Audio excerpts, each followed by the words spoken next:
Atëherë që si falet teravia? Kur pyetja tash si falet, mundet këtu me pas dy kuptime. Një kuptim do thotë si falet sipas rregullorës, edhe tjetra sipas adabave. E përdorim na po them adab se kjo janë terminologji islame, dikush mundet me thonë që arabisht po thot adabe, nuk po thot edukata. Kjo janë terminologji islame ne e përdorim sipas edukatës edhe sipas dispozitës.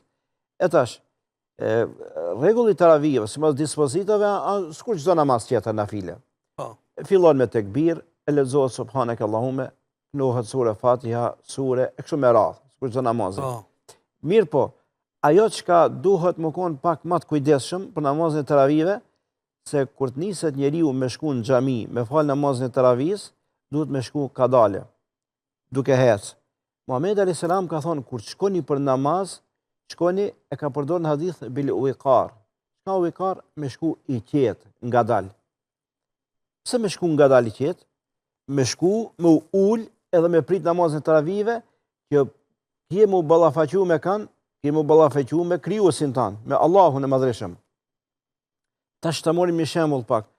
Kur më keni thirr ju mu këto në këtë emision, unë u dash me ardh pak më herët, e u dash me ul pak, me pushu, me u qetësuan, për çka?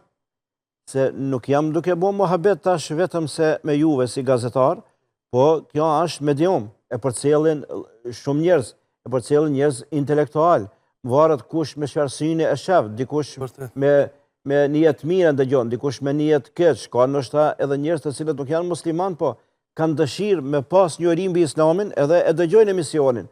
E për këtë anë çka po duhet me bë? Po duhet me u përgatit. Po duhet me u vesh, me shqua e kam xhibën mira, e kam shallin mira, a jam rregull, edhe me dal para mediumëve. E tash, ti me dal para Allahut, edhe po don duke vrapu, edhe shpejt, shkele shko, nuk është në rregull kjo punë. Tash të na është shumë mirë në namaz të teravive,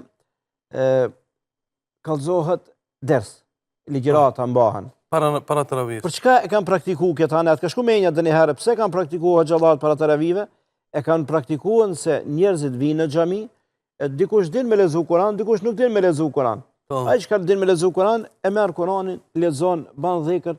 Ai që din me lexu Kur'an, tash duhet ta marrë telefonin, duhet me nejt në Facebook. Apo ai tjetri ban muhabet me atë. Për këtë çat pjesë për me u përgatit shpirtërisht për me u fal namaz edhe me dal para krijuesit tan, o xhallarët gjithmonë kanë marrë në një ders, në ligjërat, duke kallëzuar disa rregulla për namazit, agjerimit, e kështu me radhë. Edhe pse tash po e shoh, a di unë pak disa kolegëve të mi po azon për të madhe, e kanë larguar këtë ligjëratën para teravia, se atë se shumë po bëhet edhe në ikindi, edhe në teravi. Kjo, për mendimin tim, nuk duhet me u largu, nga se ha pak një përgatitje shpirtërore, njeriu me me u koncentru në namaz, me fal një namaz të teravis. Edhe me fillu me fal namazin e teravis, që i përgatitëm.